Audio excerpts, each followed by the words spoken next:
All right, Friday YouTube update, January 29th, 2021. Let's start with COVID this time. The COVID vaccines will begin starting on Monday. The department's plan is to give about 1,000 vaccinations a week for CPD. I was told as recently as Tuesday that only about 4,700 department members had signed up to get the vaccine. Nobody's being forced to do this. That was never the plan. I don't know if people don't want to get them to that level or they just didn't look in their department email, but everybody was sent an email through your department email, and it basically gave you the option. It was a survey if you were going to take the shot or not. The reason that was put out there was to see how many doses they would need, so they didn't have an exorbitant amount that went to waste. So again, it's not too late to change your mind. Anybody who had already signed up for it will begin receiving shots on Monday. As we progress here, I think, I know the numbers are going to climb because people are waiting to see what kind of reactions others have to it. But again, it will be administered by CFD paramedics, I'm told, at various locations across the city. That's all the information I have thus far. Contract. So it's a recurring theme and a concern. I understand. We get it.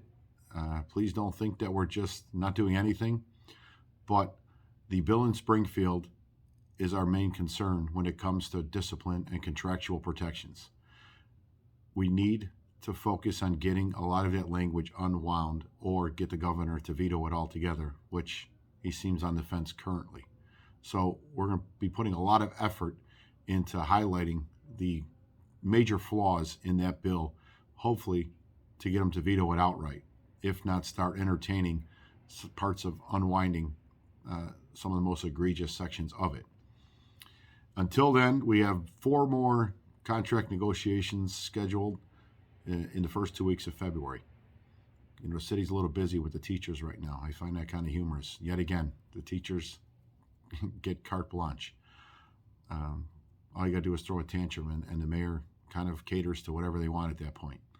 But in those 4 sessions, we're going to focus on some of the other minor issues that we hadn't got to yet or the previous administration didn't touch. So everything will be covered. If we need to go to arbitration, we don't miss anything prior to that. But in the meantime, one of the major things is healthcare. The sergeants got stuck with higher rates, in arbitration, and the firefighters agreed to paying higher rates. That's not something we were going to entertain off the get-go. So, Lodge 5 FOP Philadelphia basically negotiated healthcare coverage through the lodge, through a separate entity. It's called the Law Enforcement Health Plan. And it has about 30 employees, roughly. It's ran by former Philadelphia police officers and specialists. But it's a Blue Cross Blue Shield plan. It's a PPO only. The coverage is zero-sum cost to the members. Nobody gets a deduction, any percent whatsoever. The city picks up the full tab, but it's ran so well that it is a major cost savings than what the city was doing previously. And every arbitration that they go to for every contract, the arbitrator panel upholds the current plan as is because it is so well ran, even though the city keeps trying to get it back.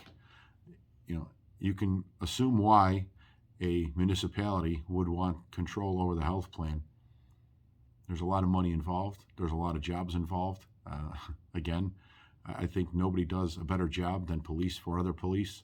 So we went out there on a day trip, myself, Mike Meddy, and Jim Jack Stavich, to kind of understand how it was conceived originally, how it gets facilitated on a daily basis, how it gets funded, what's some rough numbers. It's a lot of information to digest. So we're going to kind of pursue that a little more going forward here and see if that's something we can bring to Lodge 7 members.